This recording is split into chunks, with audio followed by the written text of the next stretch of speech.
You've probably read or at least heard of the classic The Alchemist, but you might not know that the author of that heart-stirring book was himself awakened by another masterpiece, Siddhartha, by the brilliant German writer Hermann Hesse.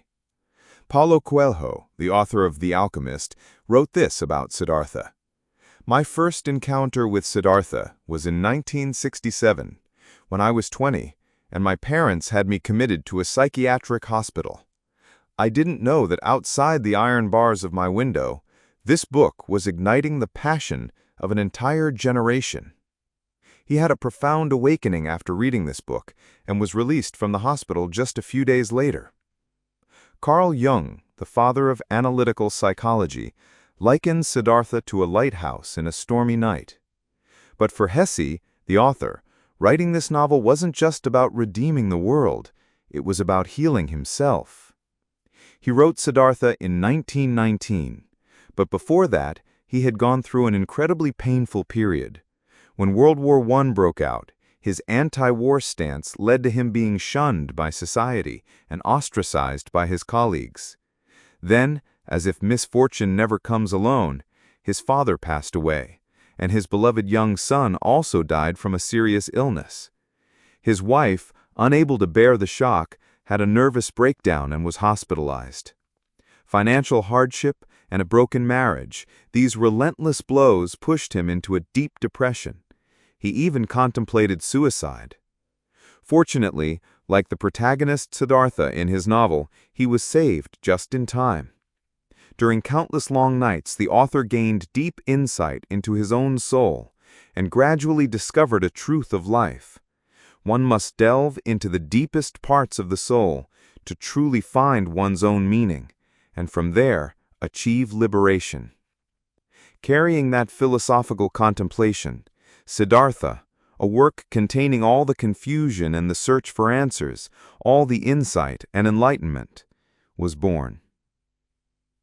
Siddhartha, at first glance, you might think it's a story about the Buddha, because the founder of Buddhism, Siddhartha Gautama, had that name. But in reality, this is a profound philosophical book cloaked in the guise of Buddhism. We can all see a piece of our own lives in every step of the young man Siddhartha's journey of searching, experiencing, awakening, and growing. Truly, if anyone fully understands this book, they will also find the answer to their own life. How should we live? How can we live a full, complete life? And how can we awaken? Through this book, you can find an answer, something meaningful for yourself.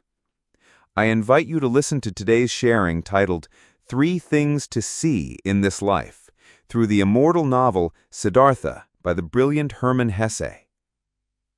See yourself, recognize your limits, and seek transformation. They say some people are born already at the finish line that many others dream of reaching. The protagonist of Siddhartha was one such person. Born into a high-caste Brahmin family in ancient India, he had everything that seemed perfect: a noble family, handsome looks, a top-tier education, and the admiration of thousands of women.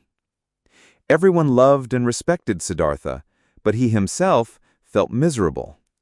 Miserable because, as a Brahmin son, he had not yet achieved the ultimate goal, Atman. Atman is the most fundamental concept in Indian philosophy, meaning the self, the soul, and the eternal breath. It refers to the true, eternal core of a person. Thus, his heart was always restless, filled with an intense longing. His self had to be a complete, absolute, and transcendent existence. And so, Siddhartha decided to give up everything he had, and with his friend Govinda, followed the samanas, becoming an ascetic monk to seek enlightenment. He had to learn to renounce all worldly desires, to overcome hunger, pain, and exhaustion. He ignored the scorching sun, the freezing rain, and even the thorns that pierced his flesh. After 3 years of such asceticism, his friend Govinda felt very satisfied, having learned a lot. But Siddhartha felt he had made no real progress other than learning to endure.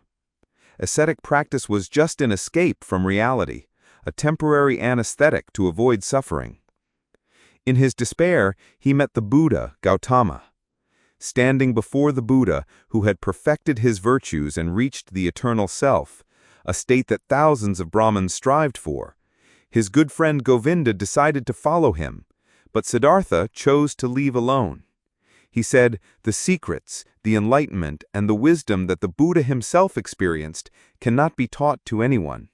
Therefore, I will continue on my own path and walk my own road to liberation." Knowledge can be taught, but wisdom can only be realized by oneself. It's like the Barnum effect in psychology, which shows that we are easily swayed by external information, used to seeing ourselves through others' eyes, and thus unable to see our true selves. We easily absorb others' thoughts, but those thoughts only become reflections of them, never our own. We never see ourselves because we're always trying to directly apply others' ideas to decorate our own minds. As this book says, most people are like falling leaves, tumbling through the air, eventually returning to dust. Very few are like the stars in the sky, moving along a fixed orbit, unswayed by any wind, because they live by seeing themselves, living with their own internal laws and patterns. If you want to achieve real transformation, you must see yourself, break free from your ego, and in each level up of life's game, find awakening. I know that being dissatisfied with yourself, always questioning and relentlessly seeking answers is a difficult process. It can even cause immense discomfort. But only by daring to crack open the shell of reality can one follow the light and enter a larger world. As Socrates once said, "To live the fullest life, it is essential to have an attitude of recognizing the limitations of your current life and then finding ways to overcome them. See yourself first, to become aware of the narrowness of your thinking, to discover the limits of your understanding. This is the first step toward transforming yourself. See the world, meet people to cultivate your heart, face challenges to temper your character." After bidding farewell to Govinda and the Buddha, Siddhartha began his journey to find wisdom in the secular world. He eagerly experienced worldly life, learning the art of love from the courtesan Kamala and the art of making money from the wealthy merchant Kamaswami. At first he remained vigilant, seeing it all as a game. However, human forgetfulness always comes quietly and easily. As his senses were deceived by the frenzy of reality, Siddhartha's soul lost its way. He no longer could control himself and became immersed in pleasure. The idleness of the world drowned him in greed and possessiveness and an insatiable hunger. He constantly sought excitement, drank more wine, and daydreamed in his dull life, addicted to gambling, no longer charitable or compassionate to beggars as before. Once someone said that human desire is like toothpaste. Once squeezed out, it's hard to put back in. You see, an overinflated desire has caused so many people on earth to lose themselves, falling into an endless abyss of greed from which they cannot escape. Siddhartha had initially chosen to flee from desire, but unexpectedly, he ended up becoming the very person he despised in his youth. And so, one day, without a word of farewell, he went to the riverbank intending to end his life. But as his foot touched the water, a voice from the depths of his soul jolted him awake. "I must experience greed, pursue wealth, fall into the abyss of despair, and learn to resist them. I must learn to accept the nature of the world and rejoice in belonging to it." As Rilke wrote, "I believe that nothing passes without leaving a trace, because in our present and future lives, every small step we take has meaning. In this world, no effort is ever wasted. All past experiences are essential training in our lives. Every moment of ignorance is training. Every moment of awakening is also training.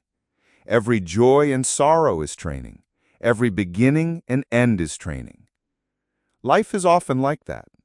If you haven't experienced it, you'll never understand. Many people complain, "I've heard all this wisdom before, but my life is still terrible." But you need to understand that truth isn't just for hearing. Without experiencing pain, there is no deep understanding. Wealth can be earned, knowledge can be learned, but experience cannot be taught. You have to find it yourself. A writer also once said, "Life is a training ground. No matter how many methods you have, you need to practice them in reality. Without the falling flowers and flowing water, how can there be the earth? Without the trials of the human world, can one reach growth and transformation? Therefore, you must step out, go and experience, to see the world, to meet people, to cultivate your heart, and to face challenges to temper your character. Without experience, there is no awareness.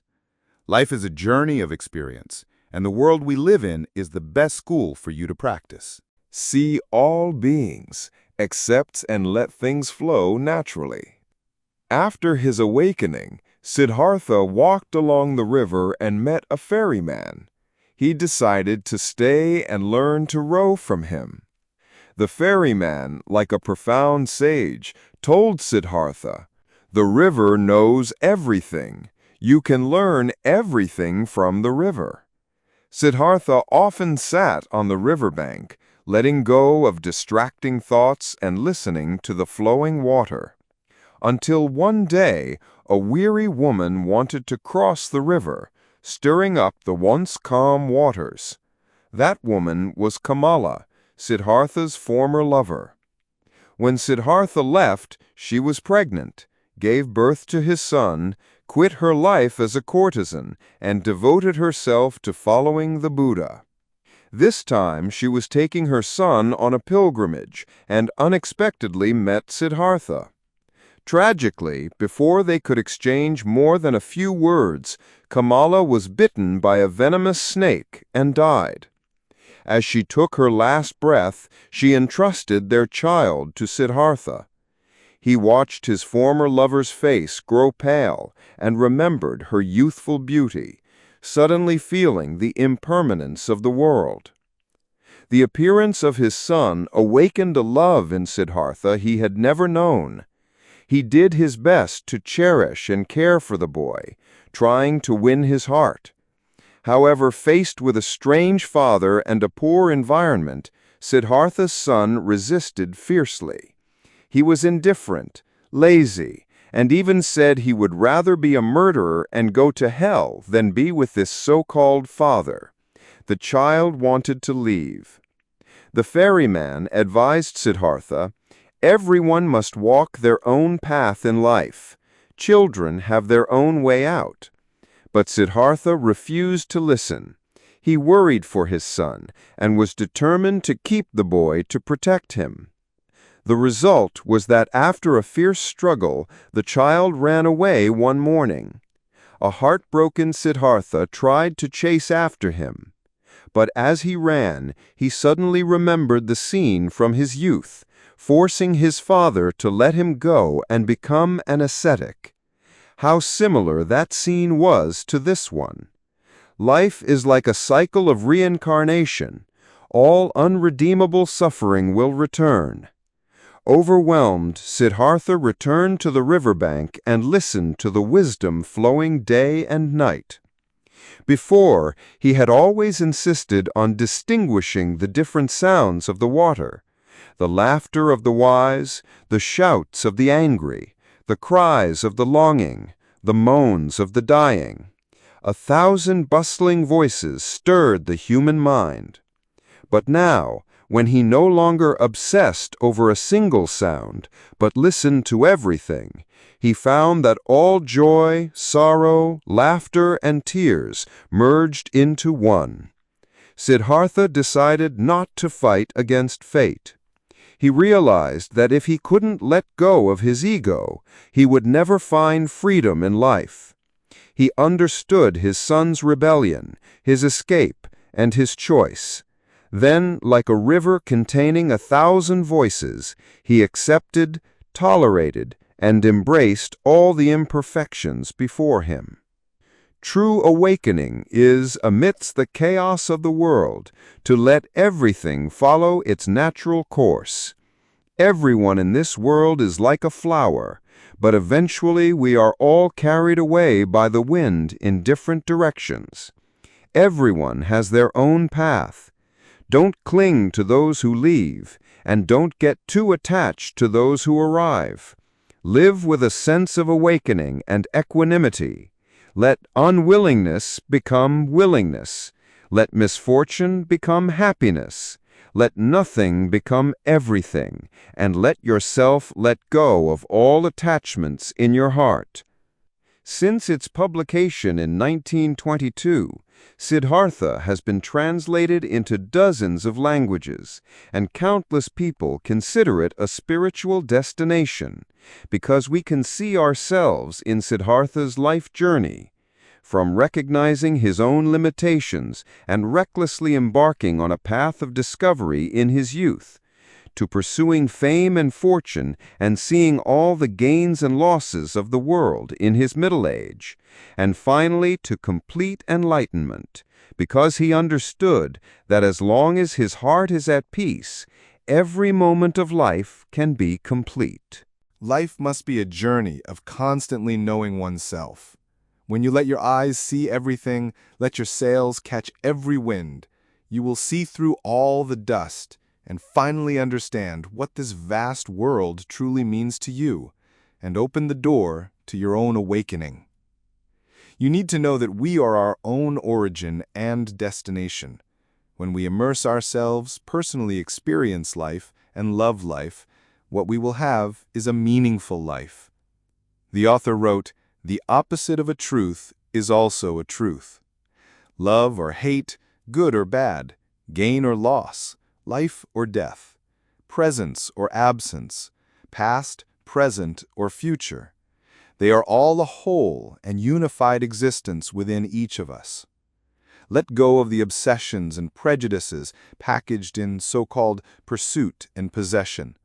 Go out and personally experience, explore, and love this complex yet all-embracing world." Finally, to end today's video, I'll share a quote from the book with all of you. "I no longer compare this world to a perfect world that I desire.